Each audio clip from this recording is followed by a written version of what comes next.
মতি, কোনোদিন ভগবানে মতি হবে না। যতই তুমি দৌড়াদৌড়ি করো না কেন, নৈসাং মতি তাবৎ উরুক্রমাঙ্ঘ্রি।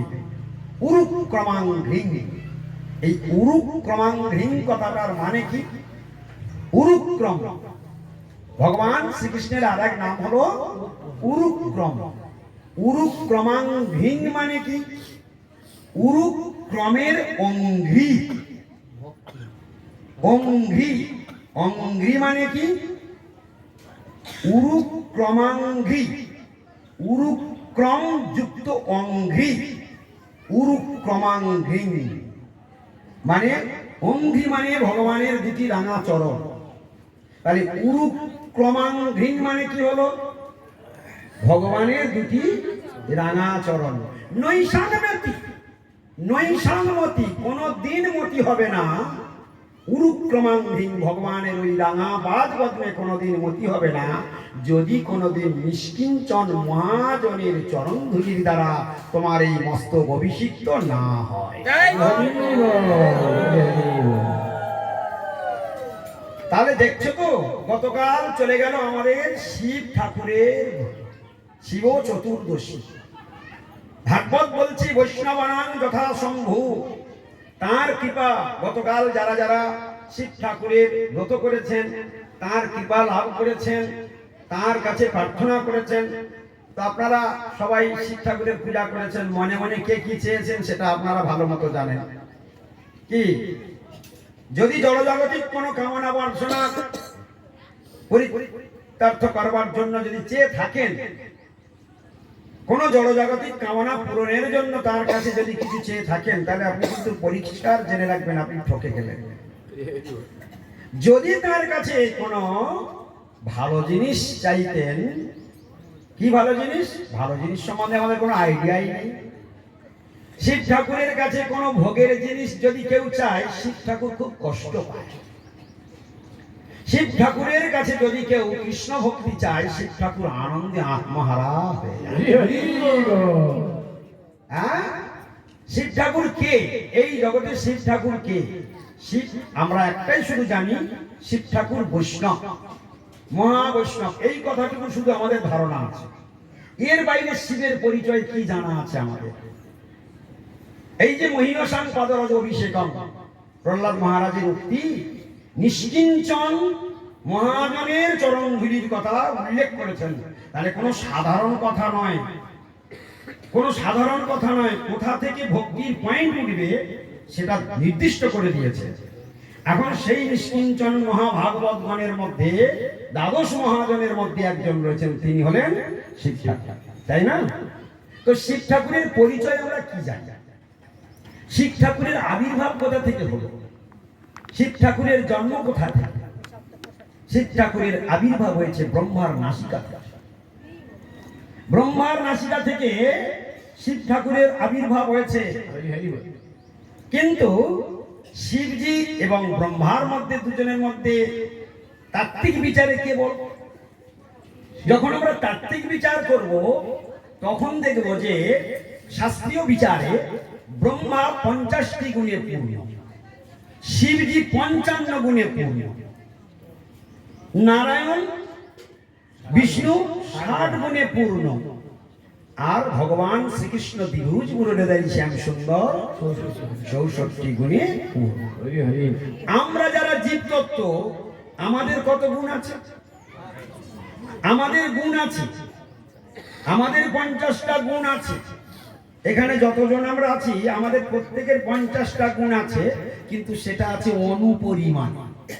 আর ব্রহ্মার সে কি আছে? পূর্ণ। ব্রহ্মার আছে পূর্ণ 50টা গুণ, আমাদের আছে অনু।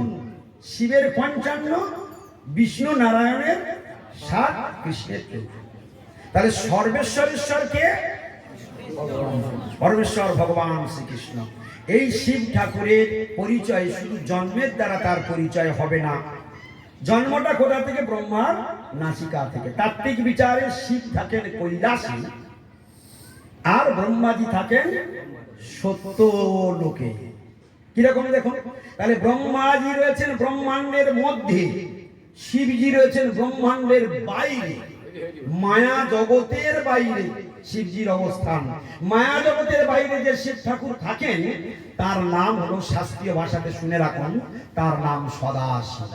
গৌর প্রমানন্দে জয় জয় শিব ঠাকুর কি।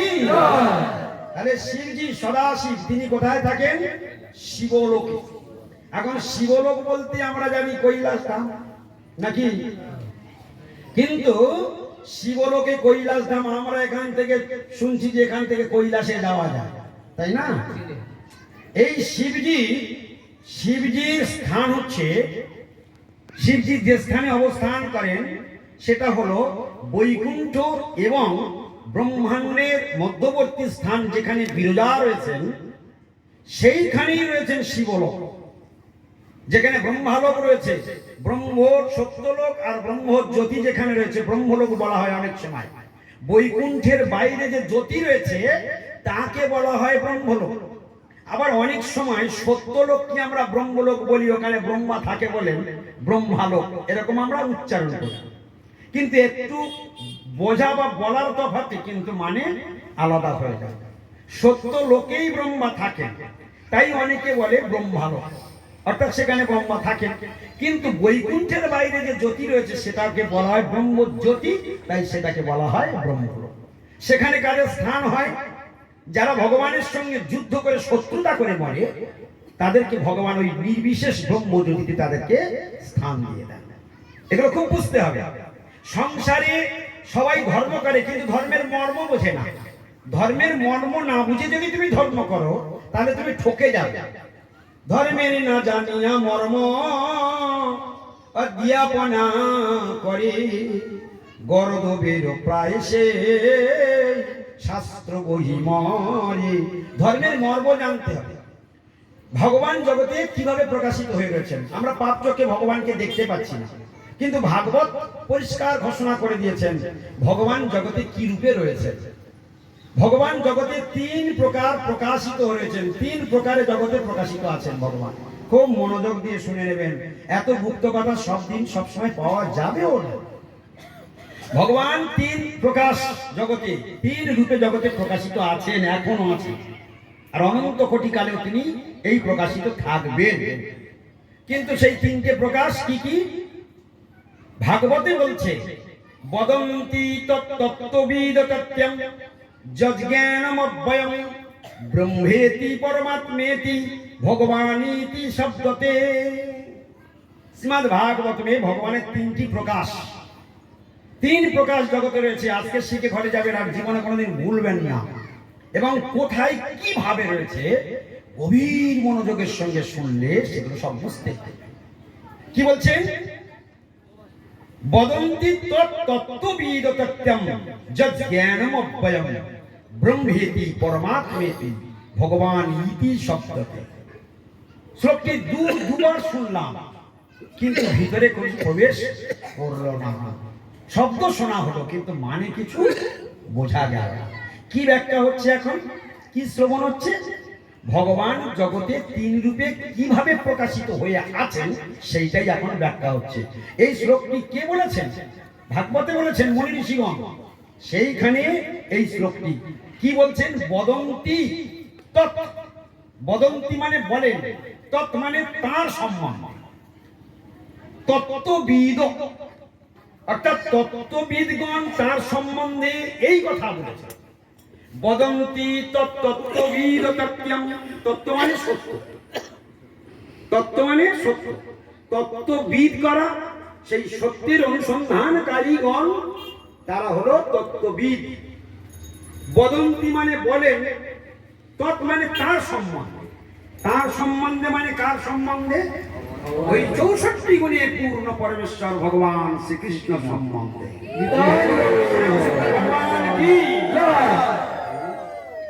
আমরা কার কথা আজকে শুনতে এসেছি? সেই ভগবানের কথা। আমাদের কত বড় ভাগ্য দেখো, যদি এক বিন্দু পরিমাণ কথা যদি বুঝে ঘরে যেতে পারি, আজকের আমার জীবন সার্থক হয়ে গেল, আমার নাম হট্টে আসাও সার্থক হয়ে গেল। যদি ভগবান সম্বন্ধে কিঞ্চিত কোনো অনুভব নিয়ে ঘরে ফিরতে হবে, অনুভব নিয়ে ঘরে ফিরতে হবে। আমাদের গোস্বামীপাদ কীর্তন করলেন, অনুভবে সবে পায় পরমানন্দ, অনুভবে সবে পায় পরমানন্দ। আমরা যদি হরি কথাটা বুঝতে পারি, যদি অনুভব হয়, তাহলে আমাদের ভিতরে আনন্দ হবে, হবে কি না? তাহলে অনুভবে সবে পায় পরমানন্দ। সেই অনুভবটা কি, কিভাবে অনুভব হবে? ওই শ্লোকটা যদি বুঝতে পারি অনুভব হবে। প্রশ্নটা কি? কিভাবে ভগবান জগতে তিন রূপে প্রকাশিত আছে? প্রশ্ন ঠিক আছে? কিভাবে ভগবান তিন রূপে জগতে প্রকাশিত আছে? চলুন এখন সেই শ্লোকটা চলে যাই। তত্ত্ববিদগণ কি বললেন? বদন্তি তত্ত্ববিদ তত্ত্ব। পরম সত্য বাস্তব বস্তুকে পরমেশ্বর ভগবান শ্রীকৃষ্ণ। পরম সত্য বাস্তব বস্তু। শ্রীমদ্ ভাগবতমে ব্রহ্মাজি ব্যাসদেবজি কলম দিচ্ছেন,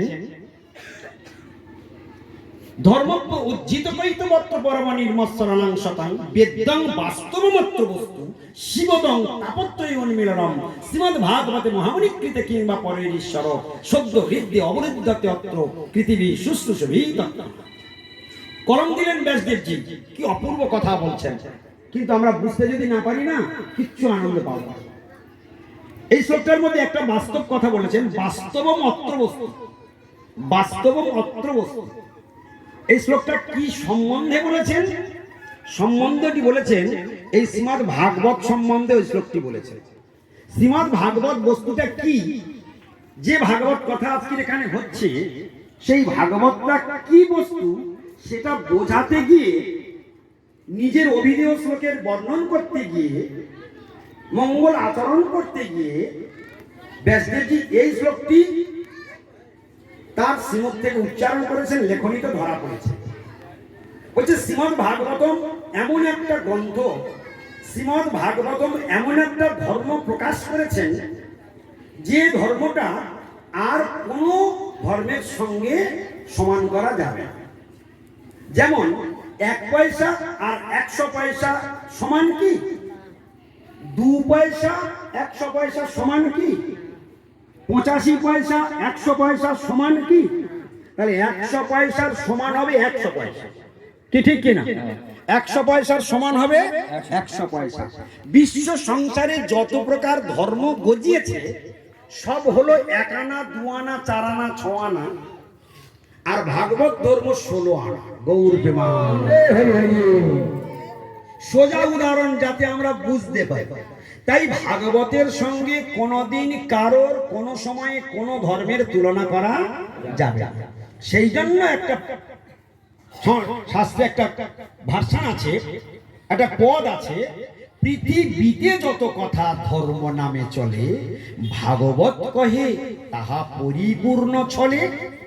ভাগবত ধর্মের মধ্যে কোনো ছলনা নেই, কিন্তু অন্য ধর্মের মধ্যে ছলনা মিশ্রিত আছে, কপটতা মিশ্রিত আছে, ঠগবার জায়গা আছে, কিন্তু ভাগবতে কোনো ঠগবার কোনো জায়গা নেই। একদম যেটাকে বলা হয় পিওর, যেটাকে বলা হয় খাঁটি, যেটাকে বলা হয় নির্মল, যেটাকে বলা হয় শাশ্বত, যেটাকে বলা হয় সনাতন, যেটাকে ইংলিশে বলা হয় ইটারনাল, ট্রান্সেন্ডেন্টাল, অপ্রাকৃত, নন ম্যাটেরিয়াল বস্তু হচ্ছে এই শ্রীমদ্ ভাগবত। এই ভাগবত সম্বন্ধে ব্যাসদেবজি কি কমেন্ট করেছেন, কি উক্তি তিনি বের করেছেন, সেই উক্তিগুলো যদি আমরা বুঝতে পারি তাহলে ভাগবত ধর্ম আমাদের সার্থক হবে। ভাগবত ধর্ম আমাদের সার্থক হয়ে যাবে। আগে না বুঝতে হবে, বোঝার পরে অনুভব হবে, তবে তো জীবন পরিবর্তন হবে। আমি শুনলাম কিছু, বুঝলাম না, আমার ভিতরে কোনো এফেক্ট এলো না, কিছু অনুভব হলো না, কিছু অনুভূতি হলো না, আমার কি পরিবর্তন হবে? আমি একটা জিনিস বুঝতে পারলাম, ও তাহলে এটা এই না বাবা, তাহলে এটা আমি করব না বাবা, এইটাই আমি করব। তাহলে বোঝার সঙ্গে সঙ্গে এফেক্ট হয়ে গেল, এফেক্টের সঙ্গে সঙ্গে কাজটা শুরু হয়ে গেল। আমি শুনলাম কিছু, বুঝলাম না, এফেক্ট হলো না, ও কাজ হবে না। তাহলে এই যে ব্যাসদেবজি যে শ্লোকটা বলছেন, এর মানেটা বুঝতে হবে। ভাগবত ধর্ম যে কত নির্মল সেইটা প্রমাণ দিচ্ছেন। কি বলছেন? ধর্ম উজ্জিত, প্রথমে ধর্ম শব্দটা উল্লেখ করেছে। আজকের কলিযুগের মানুষ ব্যাপকভাবে ধর্ম করছে, ধর্মের দিকে মানুষ ঝুঁকেছে। সে ভক্তির কারণে হোক আর নাম যশ প্রতিষ্ঠা পাওয়ার কারণে হোক, বাহাদুরি নেবার কারণে হোক। যদি বলেছি একবার, দাদা ওই যে দলটা তুমি যদি আনতে পারো দাদা, তোমার কি বলবো, তোমার ছাড়া হবে না দাদা, হ্যাঁ 60,000 টাকা নেবে দাদা। তো বলছে দেখছি দেখছি কি করা যায়, দেখছি দেখছি।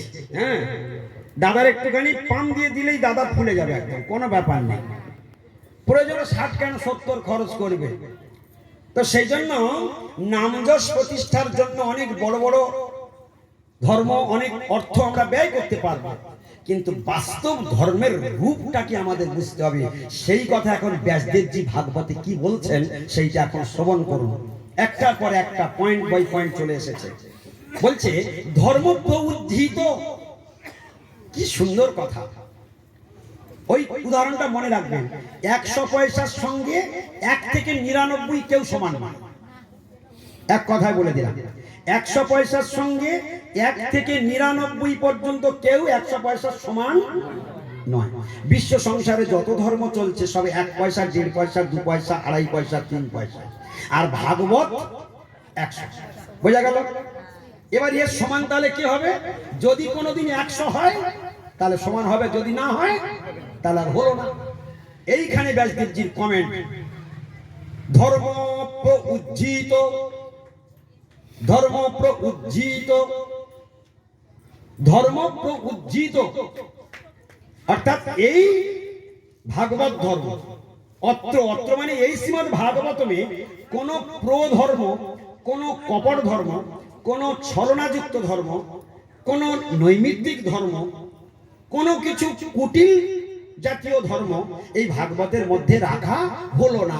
ঠিক যেমন চাষি সবজি বাগানে কোনো মতেই ঘাসকে প্রশ্রয় দিতে চায় না।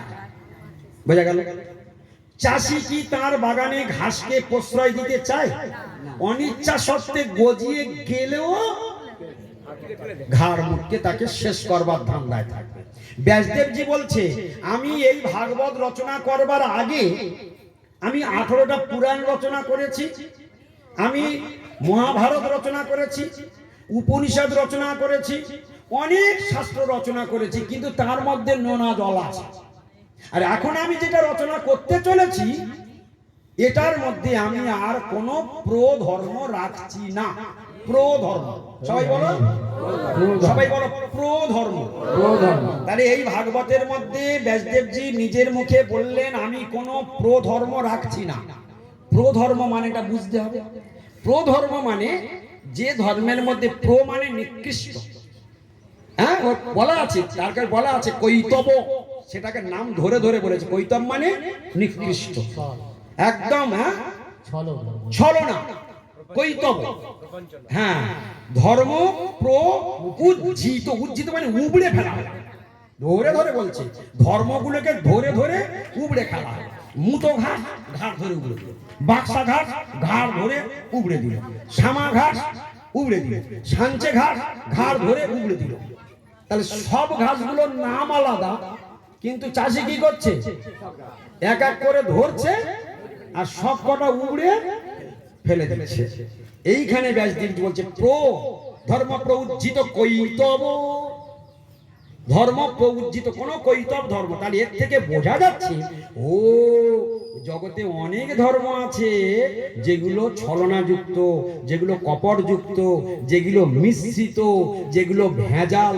ও তাহলে আমরা কোন ধর্মের মধ্যে আছি একবার বিচার করতে হবে। আমরা ভেজালে আছি না খাঁটিতে আছি, এটা বোঝবার প্রয়োজন আছে কিনা।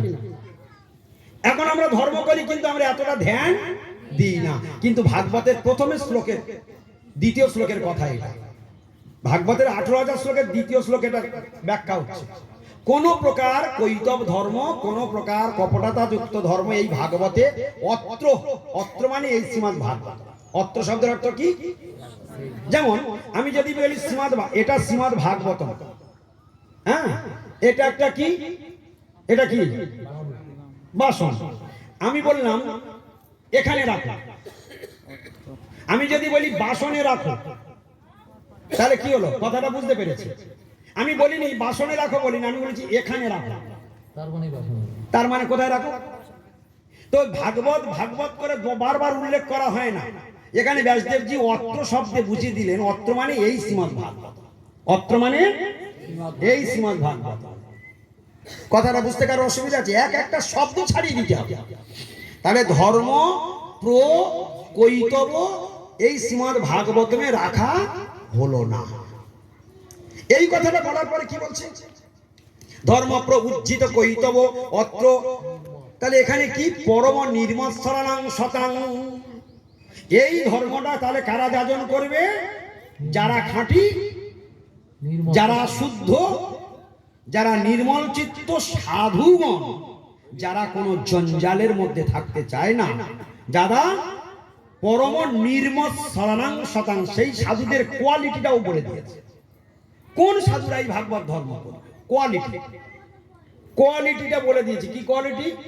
পরম নির্মৎসরাং শতাং। যারা হিংসা শূন্য সাধু, তারা এই শ্রীমদ্ ভাগবত ধর্ম করবে। গৌর প্রেমানন্দে হরি হরি। তাহলে আমরা যারা এখানে এসেছি, আমাদের ভিতরে কারোর ভিতরে কোনো হিংসা টিংসা নেই। যে কজন এখানে এসেছে কারোর কোনো হিংসা টিংসা আর নেই। ঠিক আছে তো? এখন ব্যাসদেবজি বলেছে, বাবা আমি বলছি না, ব্যাসদেবজি বলেছে হিংসা শূন্য সাধুদের জন্য ভাগবত। কাদের জন্য ভাগবত? শব্দটা জীবনে মৃত্যুর আগের দিন পর্যন্ত আর ভুলে যেও না। এই ভাগবত কাদের জন্য? হিংসা শূন্য সাধুদের জন্য। বেদ্যং মানে কি? এই যে কত সুন্দর সুন্দর কথা দেখো। বেদ্যং, সবাই বলো। এ বুক থেকে আমি যতবার বলে নেব ততবার তোমরা নিজেরাই বলে নেবে। কেন বলো তো? এটা ভাগবতের প্রতিটা অক্ষর হচ্ছে কৃষ্ণের অঙ্গ প্রত্যঙ্গ। তাহলে প্রতিটা শব্দ কি? কৃষ্ণের অঙ্গ প্রত্যঙ্গ। প্রতিটা শ্লোক কি? কৃষ্ণের অঙ্গ প্রত্যঙ্গ। এখন শব্দরূপে কৃষ্ণ জগতে আবির্ভূত হয়েছে, আর সেই শব্দটা আমার জিহ্বায় যদি নৃত্য করে, তাহলে কৃষ্ণ আমার জিহ্বাতে নৃত্য করবে। আবার শব্দরূপে আমার কানের মধ্যে প্রবেশ করবে, সেই কৃষ্ণ আমি চোখে পাপ চোখ বলে দেখতে পাই না, কিন্তু আমার কৃষ্ণ কানের মধ্যে দিয়ে আমার হৃদয়ে পৌঁছে যায়। এমন ভাগ্য এই কলিযুগের মানবের জন্য দিয়ে গেছেন মহাপ্রভু। এমন ধর্ম আমাদের বলে কলিযুগের মানুষ কুঁড়ে, অলস, মন্দ বুদ্ধি, রোগ শোরের দ্বারা আক্রান্ত, ঝগড়া প্রিয়, এরা মানে সব দিক থেকে মাস্টার ডিগ্রি আছে। অতএব এদের কি করে উদ্ধার করা যাবে? যাতে অল্প একটু ভাগবত কথা শুনবে, ওই শুদ্ধটাই একটু শুনে নি, গোতেই ওদের মঙ্গল হবেই হবে। তাহলে ভাগবতকে কি বললো? বেদ্যং। সবাই বলুন বেদ্যং। তোমাদের জীবন ধন্য হয়ে গেল। তোমরা বলে নিয়েছো মানে তোমরা বেঁচে গেলে। কারণ এই জিহ্বাতে অনেক পাপ কথা উচ্চারণ করেছি, অনেক কটু কথা উচ্চারণ করেছি, অনেক ভাষা উচ্চারণ করেছি কিনা? এই জিহ্বাতে সারাদিনে কত মিথ্যা কথা বলি, কত অপরাধ করি, কত পরনিন্দা করি, কত পরচর্চা করি কিনা? তাহলে জিহ্বা দাঁত টাঁত গুলো আর শুদ্ধ আছে কি? সব তো নোংরা হয়ে আছে। এই যখনই ভগবানের কথা উচ্চারণ হবে তৎক্ষণাৎ শুদ্ধ। সারা রাত ঘুমোচ্ছে, গাল পচে রয়েছে, সকালবেলা যতক্ষণ না ব্রাশ করবে ততক্ষণ নিজেকে শুদ্ধ মানতে পারে না। ঠিক কিনা বলুন? যতক্ষণ না ব্রাশ করবে ততক্ষণ ওর মনে হবে যে এখনো কি, ঠিক কিনা? হ্যাঁ। তো এইরকম আমাদের জিহ্বা, মন, বুদ্ধি সব এরকম নোংরা হয়ে রয়েছে। যেই ভাগবত কথা উচ্চারণ হবে, হরিনাম উচ্চারণ হবে, সঙ্গে সঙ্গে জিহ্বা, দাঁত টাঁত যা আছে সব শুদ্ধ হয়ে যাবে।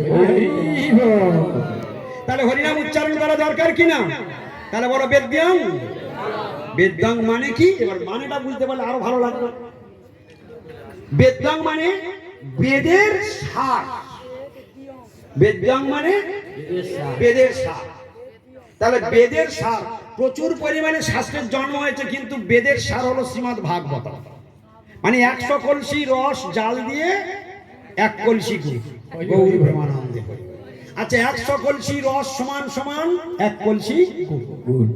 তাহলে অনন্ত কোটি শাস্ত্র সমান সমান শ্রীমদ্ ভাগবত হয়ে গেল। বোঝা? আর বুঝতে অসুবিধা আছে? এই জন্য ব্যাসদেবজি ছোট্ট ভাষা বেদ্যং।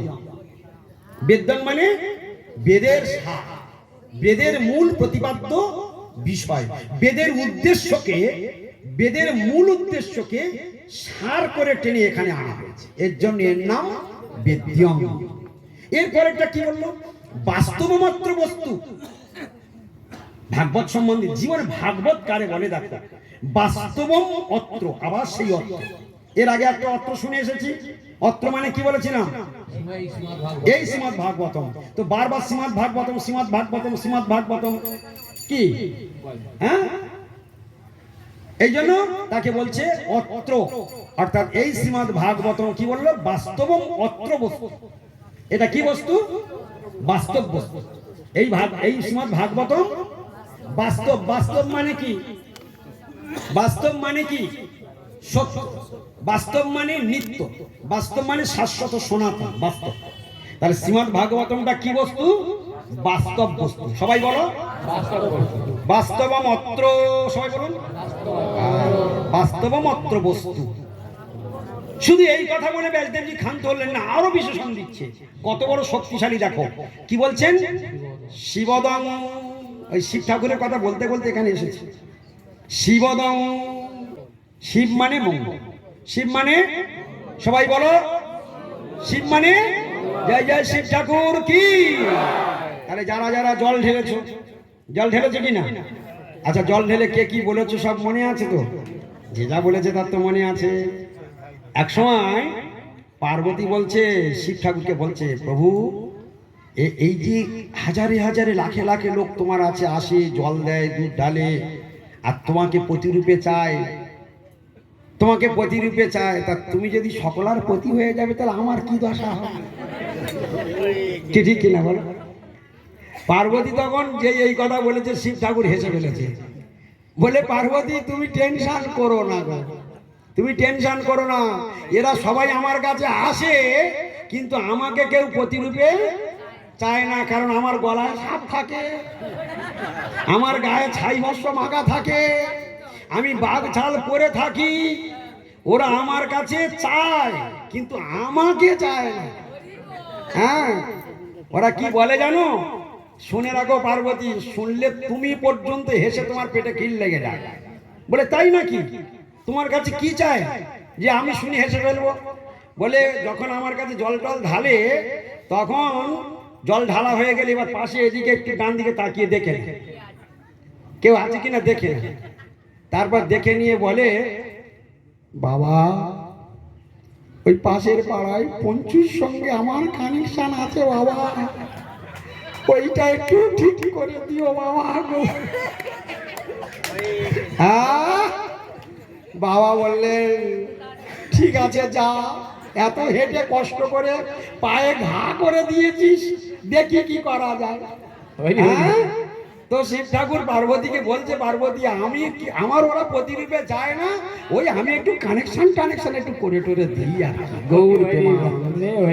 হ্যাঁ, তো দেখো বাস্তবিক পক্ষে এ জড়জগতের লোক ঠকে, শিবের কাছে গিয়েও ঠকে যায়।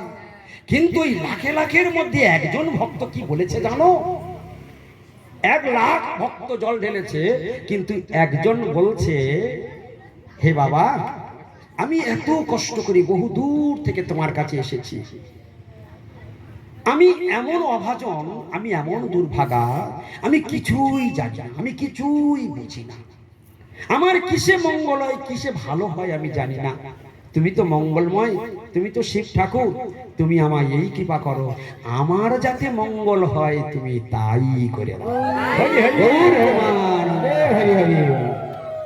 শিব ঠাকুর চোখ দুটো বড় বড় করে তাকিয়ে আছে, বলে তোর মতো তো কেউ আমাকে বললো না, তুই এমন সুন্দর কথা কোথা থেকে পেলি রে, তোর এই দুর্বুদ্ধির মতো সবাই দুর্বুদ্ধিপূর্ণ, সবাই যে যা চেয়ে গেল, এরা বোকা, এরা মূর্খ, কিন্তু তোর চাওয়ার মধ্যে একটা পাণ্ডিত্যপূর্ণ ভাব আছে, তুই এমন সুন্দর কথা কোথা থেকে শিখলি, নিশ্চয়ই তোর কোনো না কোনো সময় কোনো সাধুর সঙ্গে তোর ট্রানজাকশন হয়েছে, না হলে এমন সুন্দর কথা তোর মুখ থেকে কখনো, বললেন কেন, খুব সুন্দর ট্রানজাকশন আছে।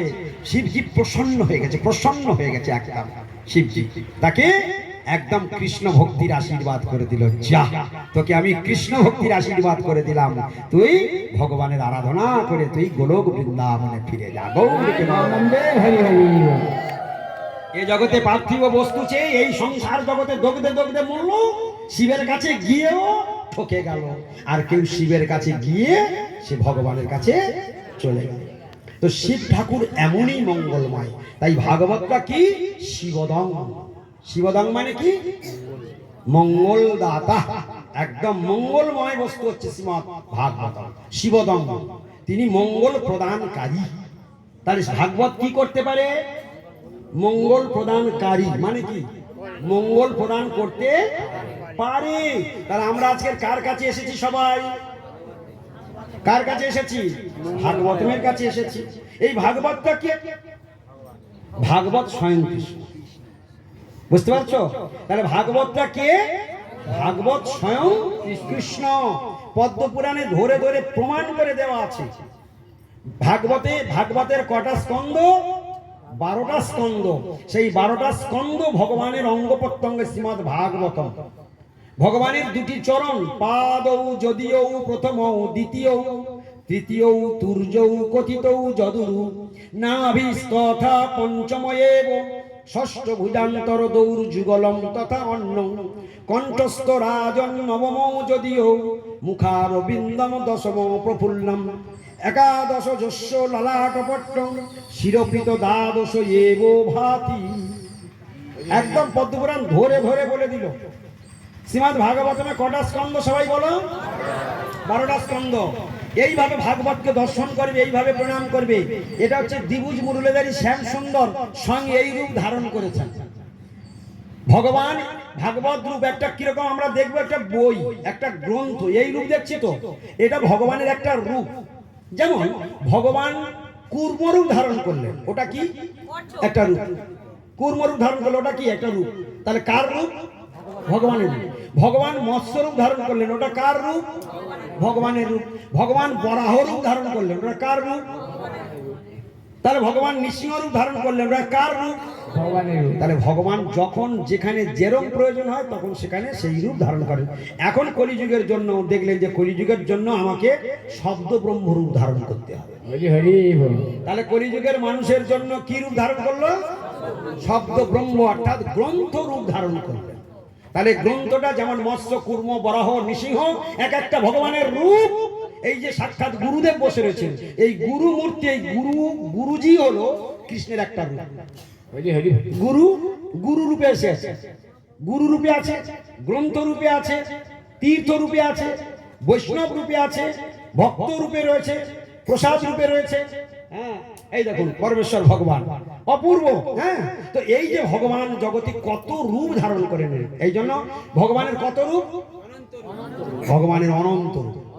কে বলেছে? ব্রহ্মাজি বলেছেন অদ্বৈতম অচ্যুতম অনাদি অনন্ত রূপম। কৃষ্ণের কটা রূপ? অনন্ত রূপ। অনন্ত মানে কি? শেষ নেই। আচ্ছা, এমন ভগবানকে ভালোবাসতে ইচ্ছা করে না? এমন ভগবানকে ভালোবেসে নিজের করে নিতে ইচ্ছা করে না? আচ্ছা, কোন ছেলের যদি অনেকগুলো গুণ থাকে, কোন যদি কুমারী মেয়ে শোনে, তার গার মধ্যে কিরম কিরম হয়? ওই পতিটা যদি আমার হতো, একটু দেখতে ভালো হলে সে মনে মনে করে ওর সঙ্গে যদি আমার বিয়ে হয়। মনে করাটা আর হওয়াটা দুটো এক জিনিস নয়। মনে হলো কেন? প্রশ্ন, মনে কেন হলো? কারোর গুণ যখন বেশি হয় তখন অটোমেটিক মন আকৃষ্ট হয়। বোঝা গেল? এখন আমার কৃষ্ণ গুণের সমুদ্র। আমার কৃষ্ণ, ওর তো দুটো একটা গুণ। ওর কটা গুণ? দুটো একটা গুণ। কি গুণ আছে? ধর ওই ছেলেটা শুনলে খুব ভালো ছেলে। আচ্ছা, কিসে ভালো? বলে ছেলেটা কারোর সঙ্গে কোনোদিন ঝগড়া করে। আচ্ছা, ভালো একটা গুণ। আর ছেলেটার কি গুণ আছে? বলে ছেলেটা বিপদে আপদে মানুষের পাশে দাঁড়ায়। আচ্ছা, ভালো গুণ। আর কি করে ছেলেটা? কারণ মেয়ে যদি বিয়ে না হয় তো সঙ্গে সঙ্গে নিজের না থাকলেও তবু তার পাশে দাঁড়িয়ে তার দান ধ্যান করে দেয়। আচ্ছা, এটা একটা গুণ। আচ্ছা, মানলাম।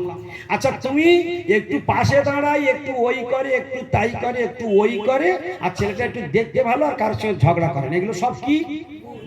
আচ্ছা, তোমার এই যে যার সঙ্গে তুমি ভালোবেসে বিয়ে করতে চাইছো, ওই পাহাড় চাগাতে পারবে? পর্বত চাগাতে পারবে? পারবে না, না? আচ্ছা, যে 33 কোটি দেবতা তুমি ধরো, ওদের মধ্যে কেউ পাহাড় চাগাতে পারবে? পারবে না, না? হ্যাঁ? আচ্ছা, ভগবান শ্রীকৃষ্ণ একসঙ্গে 16,100 রূপ ধারণ করলো, আর একসঙ্গে 16,100 রানীকে একসঙ্গে বিবাহ করলো। তুমি যে পটলার ভালোবাসতো, তোমার পটলা পারবে? হ্যাঁ, তোমার পটলার সে গুণ নাই। দেখো, মুহূর্তে মধ্যে কুবজার পিঠে বিশাল বড় কুঁজ, কুবজার পিঠে বিশাল বড় কুঁজ। তো কুবজা প্রতিদিন ভগবান মানে সেবা পূজা করে, আর কংসের শৈরিন্দ্রী হয়ে আতর, সুগন্ধি, চন্দন আদি নিয়ে কংসের কাছে যায়। মহারাজ অংশে চাকরি করে, মহারাজের চাকরি করে। তো যখন শৈরেন্দ্রী যাচ্ছে, ঠিক সেই সময় কৃষ্ণ বলরাম যেতে যেতে ছুটে গিয়ে বলছে, ও সুন্দরী, কেমন আছো? আরে সবাই যাকে ঠাট্টা করে, বিদ্রুপ করে, আর ভগবানও সেই কাটা খায়ে নুনের ছুটে দিচ্ছে। আচ্ছা, যা দেখতে ভালো নয় তাকে যদি কেউ সুন্দরী বলে, তাহলে কটাক্ষ করা হলো না? আচ্ছা, রাগ হবে কিনা বলুন তো? খুব জোরে মাথা হ্যাট করে যাচ্ছে, তো কুঁজো হয়ে যাচ্ছে, মাথা হ্যাট করে যাচ্ছিল, যেই বলেছে ও সুন্দরী কেমন আছো, রাগ ভরে। কত জোরে মুখটা তুলেছে, খুব ফোর্সে মুখটা তুলেছে, চোখ দুটো বড় বড়। কিন্তু যেই গোবিন্দের ওই যে শ্যাম সুন্দর রূপের দিকে নয়নটা পড়েছে, আর নয়ন ফেরাতে পারছে না। ওই অবস্থায় চোখে চোখে মিলন হয়ে গেছে, আর ওই রূপ দর্শন করে চোখ থেকে ধীরে ধীরে কুবজার জল পড়ছে। গোবিন্দ, সারা জগৎ আমি কুৎসিত বলে, আমার কুঁজ বলে সবাই নিন্দা করে, শেষ পর্যন্ত তুমিও আমাকে সুন্দরী বলে কটাক্ষ করলে, এটা তোমার কাছে আমি আশা করিনি। ভগবান বিষ্ণু হাসি হেসে বললেন, কুবজা, আমি কোনোদিন মিথ্যা কথা বলি না। অত বড় কুঁজ দেখতে ভালো নয়, তাকে সুন্দরী বলেছে। কি বলেছে? তাহলে এখানে বাস্তবিক দিক থেকে তাকে কটাক্ষ করা হলো নাকি? কটাক্ষ করা হলো। কিন্তু ভগবান বলছেন, না কুবজা, আমি কখনো মিথ্যা কথা বলি না। বলছে, তুমি আবারও বলছো? বলছে, হ্যাঁ। বলে, কি করে তুমি এরকম কথা বললে? বলে, দেখো, সকলে দেখে বাহিরটা, আর আমি দেখি ভিতরটা। এই জন্য জগতের লোকের সঙ্গে আমার এখানেই তফাৎ। দেখো, আমরা এখানে এতজন বসে আছি, আমরা সকলের বাইরেটা দেখতে পাচ্ছি, কিন্তু এর অন্তরটা কোন জায়গায়, এই সবাই হরি কথা শুনছে, অন্তরটা কোন ভাবের মধ্যে রয়েছে আমরা কিন্তু কেউ বুঝতে পাচ্ছি না। তাহলে অন্তর কে দেখতে পাচ্ছে? প্রত্যেকের হৃদয়ের ভাবটা কে গ্রহণ করতে পারছে? ভগবান গ্রহণ করতে পারছে। ভগবান বললেন, কুবজা, দেখো, তুমি কষ্ট পেয়ে না, আমি মিথ্যা কথা বলি না, আমি মিথ্যা কথা বলিও নাই। কেন? আমি অন্তর দেখে বলেছি তুমি সুন্দরী, আর তোমার সকলের লোক তোমাকে ঠাট্টা মন্দ বিদ্রুপ করে তোমার বাহ্যিক রূপ দেখে। গোবিন্দের সেই কথায় মোহিত হয়ে গেল। তারপরে বলছে, তোমার ওই হাতে কি? বলছে, সুগন্ধি চন্দন। বলছে, ওটা কি আমাদের একটু দেয়া যাবে? তখন কুবজা কি বললেন, গোবিন্দ, এ তো একমাত্র শুধু তোমারই যোগ্য, তোমারই মানায় জগতে, আর কারণ এই সুগন্ধি চন্দন যোগ্যটা কারণ। তো সুন্দর করে সাজিয়ে দিলেন। দেওয়ার পরে এবারে কি হলো? ভগবান সঙ্গে সঙ্গে বললেন, কুবজা, তুমি তো আমায় সুগন্ধি চন্দন দিলে, আমি তো বিনা কারণে কারুর কাছ থেকে কিছু নিই না, আমি কারুর কাছে কিছু নিলে আমারও তার কিছু প্রতিদান দেওয়া উচিত, উচিত কিনা? তাই কুবজা, আমিও তোমাকে কিছু দিতে চাই, তুমি চোখটা বন্ধ করো দেখি। যেই কুবজা চোখ বন্ধ করেছে, গোবিন্দ আমার কুবজার পায়ের উপরে পা তুলে দিয়েছে, আর এই চিবুকটা ধরে, তিনটে টেড়ামেড়া ছিল, তিনটা ব্যাগ ছিল, একদম এইরকম চিবুকটা ধরে টান মেরেছে, যেই না মেরেছে, কট কট কট করে তিনটা সোজা হয়ে গেল। করতে লাগলো, जय जय श्याम सुंदर भगवान की जय, जय कृष्ण कन्हैयालाल की जय। দেখুন পরমেশ্বর ভগবান কি করে দিলেন সঙ্গে সঙ্গে। আচ্ছা, এটা কৃষ্ণের গুণ নয়? তোমার ক্যাপা একটু পাশে দাঁড়াই বলে তুমি তার প্রতি মোহিত হয়ে গেলে, আর আমার গোবিন্দ কুবজার কি করে দিল গো? সারা জগৎ তাকে নিন্দা করত, এখন কুবজার রূপ দেখবে যে, আসছে আর নয়ন ফেরাতে পারবে না। তোমাদের এই জগতে যাদের ভালোবাসো তাদের এই সব গুণগুলো কি আছে? তোমার কেপা কি গিরিরাজ গোবর্ধন চাগাতে পারবে? তোমার কেপা কি এই 16,100 রূপ ধারণ করে একসঙ্গে 16,100 রমণী কি বিবাহ করতে পারবে? আছে কি ক্ষমতা? মন্দর পর্বতটা বাম হাতে চাগিয়ে তুলে নিয়ে যেখানে দেবতারা এবং সমস্ত দৈত্যরা অপারগ হয়ে গিয়ে সেই মন্দর পর্বত চাপা পড়ে, হ্যাঁ, মারা গেল, দেবতারা অসুররা মারা গেল, আর গোবিন্দ এসে বাম হাতে মন্দর পর্বতটা তুলে গরুরের পিঠে চাপিয়ে দিয়ে বলে এটা সমুদ্র ফেলে দিয়েছে, সমুদ্র মন্থন হবে। গৌর তাহলে আমার কৃষ্ণের কত গুণ আছে?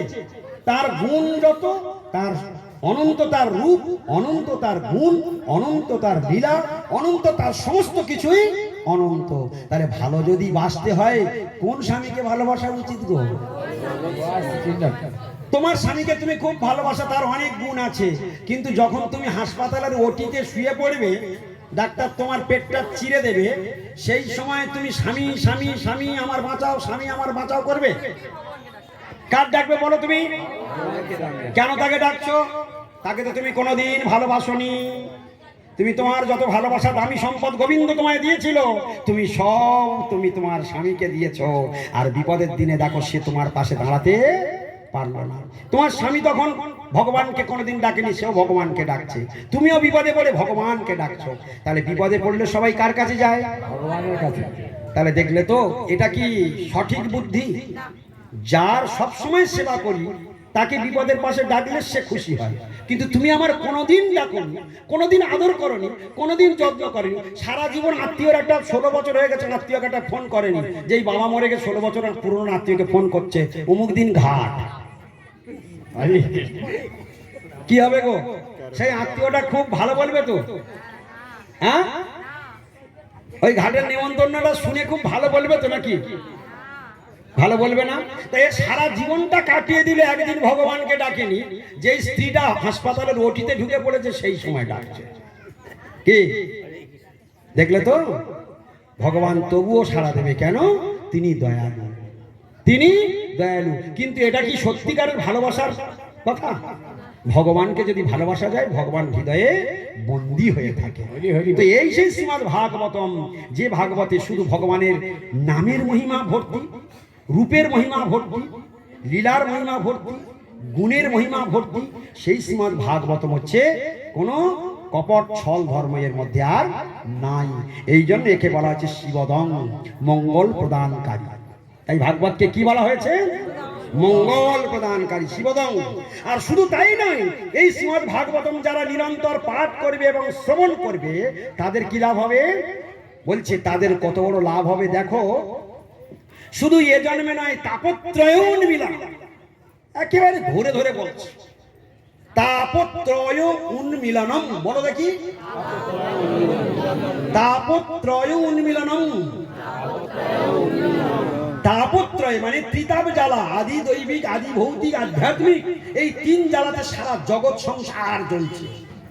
বলছে শ্রীমদ্ ভাগবতম কেউ যদি আশ্রয় করে, শ্রীমদ্ ভাগবত কথা যদি কেউ প্রত্যেক দিন শ্রবণ করে, তার এই সংসারের ত্রিতাপ জ্বালা থেকে সে চিরকালের জন্য মুক্ত হয়ে যাবে। জয় জয় অমল পুরাণ শ্রীমদ্ ভাগবতম কি। তাহলে শিবদং, বাস্তবম, তাপত্রয় উন্মিলন।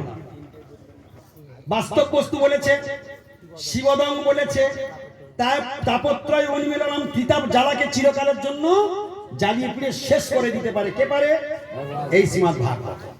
অভিন্ন রূপ, কার অভিন্ন রূপ? সবাই একবার জোরে, কার অভিন্ন রূপ? ভগবান শ্রীকৃষ্ণের অভিন্ন রূপ। জীবনে যদি আর কোনোদিন কোথাও যাও, এই কথাটা মৃত্যুর আগের দিন পর্যন্ত ভুলবে না, শ্রীমদ্ ভাগবতমই কৃষ্ণ আর কৃষ্ণই শ্রীমদ্ ভাগবতম। তাহলে এখন শ্রীমদ্ ভাগবতমটা গ্রন্থ বলবে না কৃষ্ণের একটা রূপ বলবে? কৃষ্ণের একটা রূপ। তাহলে প্রত্যেক দিন শ্রীমদ্ ভাগবতমে তুলসী দুটো চরণে একদম ধরে ধরে দুটো চরণে তুলসী চন্দন দিতে শুরু করে দেবে। প্রত্যেক দিন ভাগবতে ফুল দেবে, একদম ডাইরেক্ট কৃষ্ণ পূজা। আমরা তো পাপী, হয়তো ছবিতে আলোক্য ধরে আমরা ফুল চন্দন দেব, কিন্তু এটা ভগবান সাক্ষাৎ ভাবে যখন আমাদের কৃপা করেছে, তিনি সাক্ষাৎ কৃষ্ণ, তাহলে এখানেও ফুল চন্দন দিলেও, কৃষ্ণের চরণে দিলে যা হবে, এখানে দিলেও তাই হবে, দুটোর মধ্যে কোনো তফাৎ নেই। এসব শিক্ষাগুলো নাম হট্টে ছাড়া জীবনে কোনোদিন তোমরা কোথাও পাবে না। এখানে বড় জোর এখানে একটা পালাগান হলে একটা লীলা গেয়ে চলে গেল, তাল সুর ঝংকার হয়ে গেল, কিন্তু তত্ত্ব কথা কোনোদিন ভেতরে প্রবেশ করবে না। বোঝা গেল কিনা? তারপর নাম শ্রীমদ ভাগবতে মহামণি কৃতে কিংবা পরে ঈশ্বর সদ্য হৃদ্য অবরুদ্ধতে অত্র পৃথিবী শুশ্রূষভি তৎক্ষণাৎ। যেই শ্রীমদ ভাগবত কথা শ্রবণ করবে শব্দরূপে পরমেশ্বর ভগবান তার কানের মধ্যে দিয়ে এই হৃদ মাজারে পৌঁছে যাবে। তা চলুন এই ভাগবতের ওই কথা বলতে গিয়ে, শিব ঠাকুরের কথা বলতে গিয়ে ভগবানের প্রকাশে এসেছি, ভগবানের প্রকাশ থেকে সোজা শ্রীমদ ভাগবতের মহিমাতে চলে এসেছি। পরপর স্টেপ বাই স্টেপ তিনটে স্টেপ এখানে এসেছি। এখন ফিরে যাব ভগবান কিভাবে জগতের তিন রূপে প্রকাশিত হয়ে আছে। একটা চিনতে পেরেছি, কি চিনতে পেরেছি? শ্রীমদ ভাগবতম রূপ ধারণ করে কৃষ্ণ কলিযুগে আবির্ভূত হয়েছে। আর বুঝতে কারো অসুবিধা নেই? তাহলে শ্রীমদ ভাগবত কথা যদি কোথাও হয় তখন আমাকে কি করতে হবে? যেতে হবে। আজ ভাগবত কথা হবে। আজ কি হবে? হ্যাঁ, আমার তো শঙ্করদার ভাগ্য ভালো, আজকে রবিবার পড়ে গেছে বলে নামের হাট এসেছে। প্রতি বছর আমি একা আসি, অন্য ডেটে পড়ে বাৎসরিক অনুষ্ঠান, অন্য অন্য ডেটে পড়ে, আমি আসি পাটটাট করে দিয়ে চলে যাই। আর এবছর রবিবার পড়েছে। আমার দাদা তোমার ভাগ্য খুব ভালো, এবছর সবাই ভক্ত যাবে, তোমার বাড়িতে নামের হাট বসে যাবে।